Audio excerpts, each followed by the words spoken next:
দেশের প্রায় ৭০ ভাগ মানুষ মোবাইল ব্যবহার করে। আর্থসামাজিক উন্নয়নে মোবাইল প্রযুক্তি বড় অবদান রাখছে, কিন্তু সাম্প্রতিক সময়ে আইন শৃঙ্খলা নিয়ন্ত্রণে এই নেটওয়ার্কই আবার বড় হুমকি হয়ে দাঁড়িয়েছে। চাঁদাবাজি, অপহরণ থেকে শুরু করে সব ধরনের অপরাধের অন্যতম মাধ্যম এখন মোবাইল ফোন।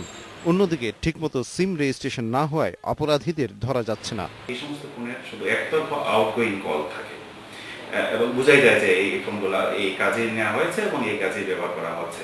ব্যবহারকারীরা বলছেন, রাস্তাঘাট সর্বত্রই সহজে মেলে মোবাইল সিম কার্ড। সিমের ডিলাররা রেজিস্ট্রেশনের তোয়াক্কা করে না। যারা সিম বিক্রি করছে তারা তো এই বিষয়টা গুরুত্ব দিচ্ছে না।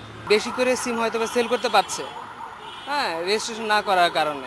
অপারেটররা বলছেন, সিম রেজিস্ট্রেশনে তারা এতদিন জাতীয় পরিচয়পত্র যাচাইয়ের তথ্য পেত না, তাই যথাযথ রেজিস্ট্রেশন ছাড়া কিছু সিম ব্যবহার হচ্ছে। এনআইডি ডাটা অ্যাক্সেসগুলো চাচ্ছিলাম, যেটা ছিল না বলেই হ্যাঁ আমরা ডেটাগুলো কালেক্ট করছি ঠিকই, বাট এটা অথেন্টিসিটিটা কোন লেভেলে ছিল সেটা নিয়ে অনেকেরই একটা কোশ্চেন মার্ক ছিল। তো আমাদের কাছে আসলে কোনো টুলস বা কোনো উপায় নেই যে আমরা সেটা ভেরিফাই করব যে এক্স্যাক্টলি সেই ইনফরমেশন ঠিক কি বেঠিক, কারণ এরকম কোনো তথ্যাদি আমাদের কাছে নেই। বিটিআরসি বলছে, বিপুল সংখ্যক সিমের রেজিস্ট্রেশনের কাগজপত্র ঠিক নেই, তাই জাতীয় নিরাপত্তার স্বার্থে এগুলো ঠিক করার উদ্যোগ নেওয়া হয়েছে। 20% হতে পারে, মোর দ্যান 20% হতে পারে। রিটেইলারের কাছে নিয়ে নেছে, কিন্তু সে ওখানে ফটো ঠিক মতো জমা দেয়নি, এনআইডি দেয় না, ও হয়তো আরেকজনের নামে করে ফেলছে, এরকম আমরা ধরতে পেরেছি।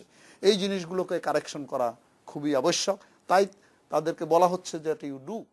2007 সালেও সরকার সব সিমের রেজিস্ট্রেশন নিশ্চিত করার নির্দেশ দিয়েছিল। আপনার এনফোর্সমেন্ট চলবে।